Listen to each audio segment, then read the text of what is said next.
Throughout 2023, we've talked a lot about increasing the capabilities for civilians, both on the tactical and the preparedness side. And though we've discussed a lot of different topics, one big topic of discussion has been communications, not just on our YouTube channel, but on social media as a whole. So to wrap up 2023, we're going to talk about running dual comms.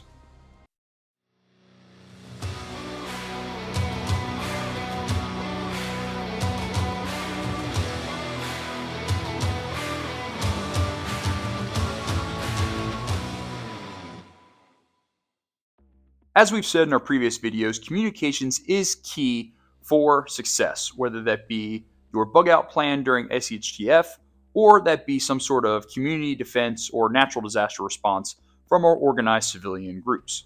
But before we dive any more into communications, guys, please like, comment, subscribe to the channel. Anything you guys do to help us out is very much appreciated. It helps us out a ton and allows us to make more videos like this.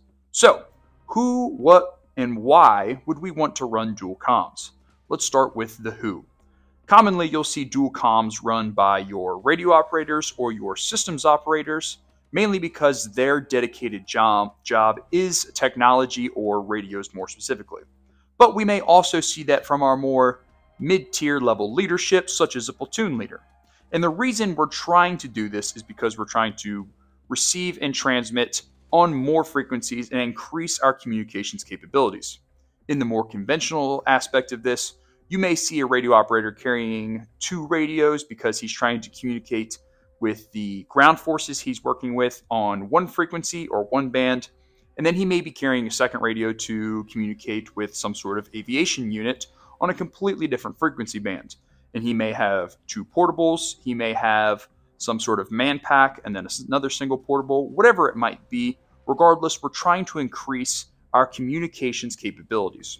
And where this ties in on the civilian side is actually a lot more applicable than people think.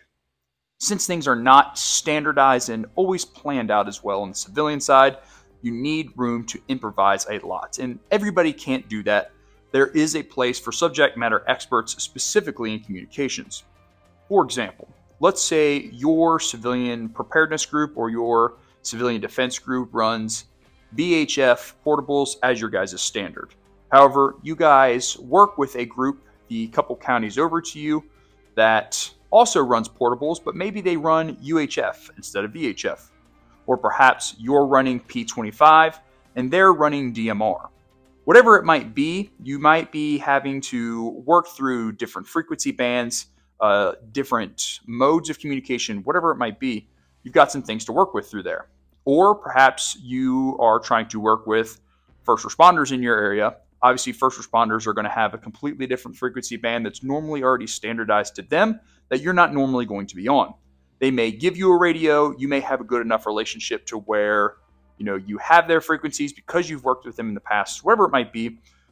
Regardless, we're trying to increase that kind of frequency band or frequency capabilities as a whole and give that power and that capability to the small unit in the field, whether that be through that leadership element that's running dual comms or that dedicated operator. And one thing that I see a lot of people do is they don't necessarily think out their communications plan. A lot of people will just pile a bunch of radios onto one guy and there's not necessarily a thought out plan behind it. So it's very important that your communications plan is well thought out and you're diligent in your planning process, because that will help you a ton in the long run. Now, I have a ton of different equipment in front of me, and we're going to talk about a bunch of different stuff, because how you set up your dual comms is going to be very important. And it may change between having dual portables to a portable and then a man pack, or having a portable and then like a deployable radio like HF that takes a little bit more setup, whatever it might be. So we're going to talk about a few things. Obviously, to start with, you need 2 different radios. For the examples I'm going to work with today, we're going to talk about the XTS 5000s. The reason I like the XTS 5000s is they're capable of both digital mode, specifically P25, and analog. Now that can be a big benefit for you, because instead of running something like a Baofeng and a P25 radio to maybe talk to those that don't have the same type of radio as you, or hitting those analog repeaters in your areas, or covering other frequency bands, whatever it might be, I have the option to go analog or digital with these radios. And that capability is kind of the same across the board for both some DMR and P25 options. Not all radios have that. Some radios may be strictly their digital mode. They may be strictly analog. Some can cross the board. That's something you're going to have to look into depending on the standardized radios that you're using. Regardless, you'll need to start with 2 portable radios. Now, since you are a dedicated comms individual, you must be because you're running at least 2 radios, antennas are going to make a big difference because not only are we trying to increase our ability to receive and transmit on more frequencies, we also want to ensure the quality of this. And while there are some comms fundamentals that we can continuously stick with, like transmitting and receiving on high grounds in our environments and using the correct frequency bands, antennas, while they can be a bit of a money hole, are extremely important. For our portable radios, specifically with these XTS 5000s, normally if you buy these surplus on eBay or you get them from us, whatever it might be, you're getting either a standard Motorola 8-inch antenna or like a 6-inch antenna. These are decent little antennas, but for the more serious radio operator or systems operator, whatever it might be, you're going to want to upgrade from something like this. I have a couple other options in front of me. This first one would be this, I think it is a 12-inch or a 15-inch antenna from Smiley, and it has a higher gain. I think it's sitting at 6. So obviously I'm going to get a lot better, reception and transmittability out of this. But then we also have an upgraded whip antenna from Disco 32. And, something like this is flexible, so it can be stored in a more collapsible position. And when you need to, you can undo your Velcro, keeper, extend this out to its full length. And, I've used these for, I'd say, almost a year now. I'd say probably about the 8-month mark, about 8 months. And I have definitely increased specifically my reception ability out of these, with these, a whole lot more. Your transmit ability, specifically when we're just talking about 5-watt portables, can still be a little iffy. Terrain is going to matter a ton. I'm in Kentucky, so it's hilly as all can be. But having a higher quality antenna is going to increase your capabilities a ton. Now, let's say that you don't want to run 2 digital radios, whatever that might be. You can run, a digital radio and something like this cheap Baofeng. Now, Baofengs catch a lot of flack. However, they do have some place, in this talk. If I run a digital radio on one side of my plate carrier or chest rig, that is specifically for talking to those who have standardized their radios with me. My MAG, my preparedness group, my Minuteman group, or my civilian defense group, whatever it might be, probably have some sort of comms that's standardized, hopefully a higher capability, something digital, something with encryption. But you're that radio operator and, you want to be able to communicate with other people that you may come across and you don't think that they're going to have the same capabilities as you.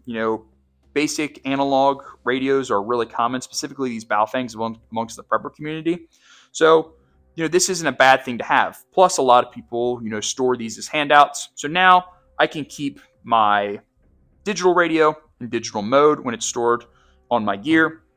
And then I can have this one for analog chat, regardless of how it's set up. Maybe a lot of the repeaters in your area are, set up for analog, and you guys have a comms plan that kind of revolves around that. Cool. I have my small unit communications, my squad and team level kind of chat there. And then I've got my ability to hopefully hit those analog repeaters, whatever it might be. There's a lot of different capabilities. Just know that not everything has to be super high speed.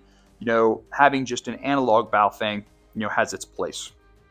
Now, just because I'm running 2 radios does not mean both of them are going to be audio. Sometimes one of them may be data, or what is technically called digital, depending on the atmosphere we look at it from. So if I have one radio on me, it may be set up for, team communications or squad communications.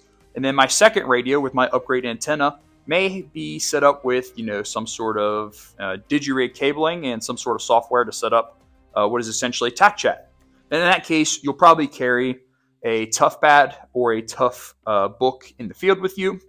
And then you would have both your radios stored. you'd probably store your cables, and whenever it's time for you to actively use that data software, you would plug into your Toughbook and you could run it straight from your kit. We're going to talk about setting up our kit here in a second. Now, if we're running dual comms, one of them is our team interchat. One of them is probably some sort of wider organization chatter. And when we're talking about how we're going to hook up mics or push-to-talks to these, context really matters. For example, what's really common is for folks to run, standard push-to-talks with their radios. However, if my second radio is a more wide purpose dedicated frequency, or maybe it's an organizational frequency, say you're a community defense group and you're sitting somewhere between a platoon and a company of people. You've scrapped up the neighbors, and now we've got a comms plan rolling to back this working machine of good dedicated people. And my second radio isn't for talking to my squad that I'm out in the field with. It's for talking to the radio operators and the command post for the organization as a whole. So instead of using a second push-to-talk that feeds directly to my electronic ear pro, I may want to consider using just a standard shoulder mic. That way I can use this radio, but also my squad leader, my platoon leader can come over. I can hand him the mic and he can also use that radio. That's going to play a big part as well when we talk about man packs and stuff. Not everything's always going to be portable. Like we said earlier, it could be man pack and portable. Don't worry, I don't have anything man pack in front of me, but I promise we're working on the man pack stuff. It is hard. So you may have your standard push to talk for one, and then you may have your standard shoulder mic for another. This is obviously going to give you both audio in and out. So your squad leader, your platoon leader can come up to you. You can just hand this off, and then he can talk to command or whatever unit he's trying to communicate with. Now, when it comes to electronic ear pro, dual Peltors or other similar electronic ear pro can get really, really expensive. And an affordable option on the market for electronic comm ear pro, or at least what was reasonably affordable for the longest time, is just your standard Contact 3s, like I have set up on my ballistic helmet here. Now, on the Contact 3s, it's just single comms. You have one down lead that goes to your Peltors. However, what you can get if you wanted to run both of your radios with push-to-talks to your helmet is you can get a piece of equipment like this. I call it just the Y dongle. Essentially, what this does is I take my helmet and I plug it into my divider or my adapters, and then I run both of these to my dual push-to-talks on my kit. Now I'm using both radios through my helmet or just my one-sided comms helmet. Now, you're going to need to have some discipline and some practice while doing that, because obviously both channels are going to be feeding to your helmet. So you need to remember who's supposed to be talking on what radio and remember which push-to-talk is on which side of you. So it's going to take a little bit of practice and a little bit of self-discipline in order to get that running effectively. But it can be done, and it is somewhat of a budget item. If you have the money to go get dual contacts, I envy you. I want to be like you. But that's what we have on that, guys. The next thing I want to talk about is cable management on our kit. So let me set all this back up onto my kit real quick. We'll zoom in on my plate carrier, and we're going to talk about how to stow all these cables and whatnot, and kind of how to just neatly organize this a little bit better. All right, guys, let's talk about cable management and setting up our dual comms. For the example here, I have my Mayflower chest rig on top of my Velocity Assault plate carrier. Really great chest rig. I really like it. I've set this same very similar setup up on my T-Rex Arms chest rig as well. They have those dual internal radio pockets. I'll probably do some content on that in the future, but the same things cancel over nonetheless. So I have my two portable radios set up here, and I prefer to run my radios just outside of my plates, kind of between my center chest and my shoulders, right here at about the 2 and the 10 o'clock. Now, some people will move one of their radios or both of their radios from the front of them to the back of them at more of that, 5 and 7 o'clock kind of area. For me personally, I like being able to see and access my radios if I need to. There were times when I was still in the Marine Corps where I did run some comms to the back of me, but for the most part, I prefer to run my comms kind of up front. Now, specifically when we're running upgraded antennas, something bigger like this Disco 32 whip antenna, we're going to need to give preference to some of our radio and our space allocated depending on what our shooter hand is. What I mean by that is I am a right-handed shooter. So since I shoulder my weapon on my right side, I want my shorter, less real estate grabbing antenna on this side, because although I may be a radio operator, a systems operator, or some sort of leadership element, I still need to be able to fight when I need to fight, and I don't want all of my comms gear getting in the way of me shouldering my rifle. Now, is it going to get in the way to some extent? Yes, but we want to try and minimize that. So that means I have my larger antenna on this side. So what does this tell me?